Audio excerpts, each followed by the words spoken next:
Bonjour Delphine, ravie de discuter ce matin de cette belle collaboration L'Oréal et Albéa.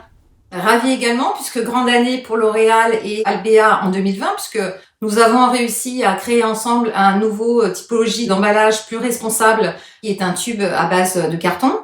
Depuis plus de 10 ans, L'Oréal est engagé dans une démarche environnementale et un des gros objectifs, c'est la diminution du plastique dans nos emballages.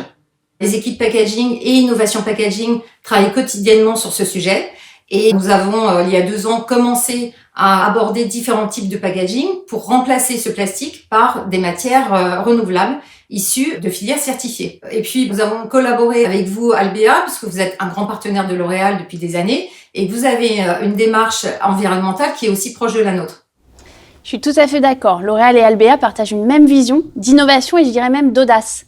L'engagement d'Albéa en matière de responsabilité d'entreprise remonte à plus de 15 ans. L'enjeu maintenant, c'est vraiment d'accélérer le développement de solutions responsables innovantes, c'est-à-dire à la fois circulaires, mais aussi moins gourmandes en matières premières non renouvelables. Et c'est surtout en collaborant avec nos clients et partenaires que nous pouvons transformer les packaging du quotidien et inventer l'emballage de demain.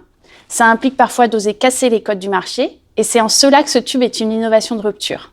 Nos équipes ont réussi à transformer le processus de fabrication d'un tube en remplaçant une partie du plastique que contenait le tube par du carton certifié FSC.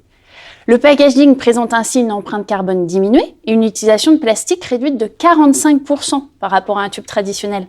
Bien sûr, cette nouvelle technologie implique d'adapter nos équipements de production. C'est un sujet passionnant qui a mobilisé toutes nos équipes techniques. Ce projet contribue également à notre engagement de 100% de packaging recyclable ou réutilisable d'ici 2025. Alors dites-moi Delphine, le développement de ce tube cosmétique est une première étape concrétisée en un temps record.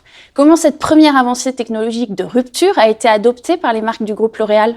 Donc les premières marques qui ont lancé leur tube à base de carton chez L'Oréal en 2020 sont la marque La Roche-Posay pour sa gamme solaire Antilios ainsi que Garnier Bio.